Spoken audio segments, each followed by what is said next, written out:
do hope to relate to you and relay to you another 820 episode that does change your perspective on the present moment. While I'd love to make every world, yours, mine, and the general world, better, I can't do that. All I can do is offer what I am understanding of my best right now, and that's what I'm delivering to you today. Presenting this to you for your own, hopefully, nutritional value and digestion, and helps you on your journey to present your best. And also, not just present it to yourself, but to total strangers that you will encounter invariably on your journey. So, it's nice to meet you today. Hopefully, you can say to others the same statement as you proceed from this episode today. Today's topic is called the hum of home.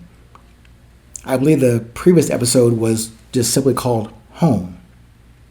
But this is the hum of home. And in a way, if I can piece together parts of other episodes, this is an episode revisiting those words called pleasure and joy. Meaning to not analyze, but at least look into what's external and what is internal. What is constant versus what is random and situational. What is owning versus leasing or renting. It's really not about the prestige or status and or size of what you think you own or can own. I would love to have or to place ownership right there next to breathing and thinking. I'll put that in that realm. Ownership is in the same realm of breathing and thinking, and probably loving as well. Just think about that. In this bucket of resilience consideration, there's ownership, thinking, breathing, loving. That bucket of resilience is something or represents things that we cannot control and don't control or have any of these functions under our own individual discretion.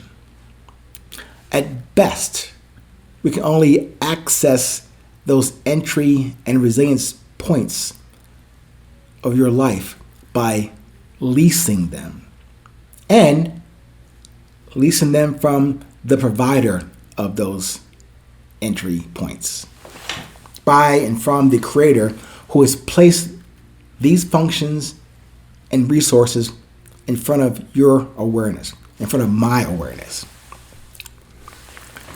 And many of us have outsourced that access to those functions to the herd or to the man or to the government or even to family authorities. I'm saying no to that today. The only thing that you can actually own, if it's called a thing, is accountability and responsibility. Both of them. Being accountable and responsible for your own actions or inactions, for my own actions and inactions. I am accountable for and responsible for that. I'm asking you to observe and listen and to communicate that to yourself first and with integrity. Then maybe we can enjoy the best of you every day as you joyfully receive the breath, the love, thoughts for you to decide upon, to choose, to execute, and accept the consequences. That's why I say the hum of home.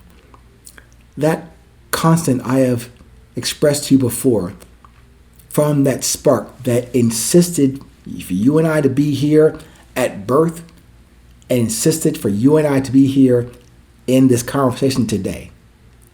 That constant hum of the home I described in the previous episode.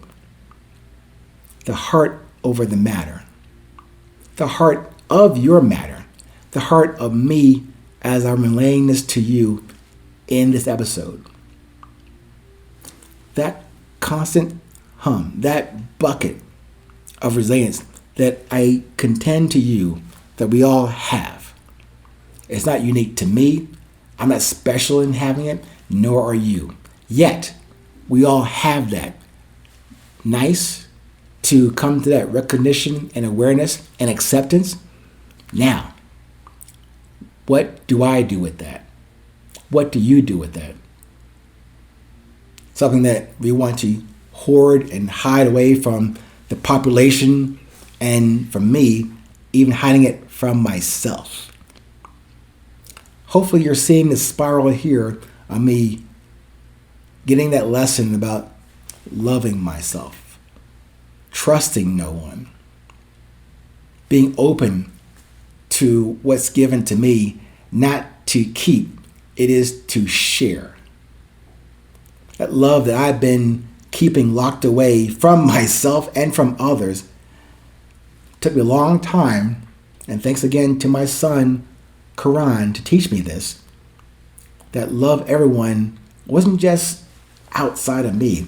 It started at home, H-O, emphasize M, the home of me, where that love insists for me to acknowledge it, to embrace it, and not to keep it to myself, to share it openly, freely.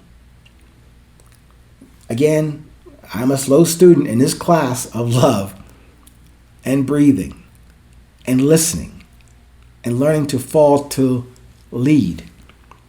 But I'm here now, and you're here now.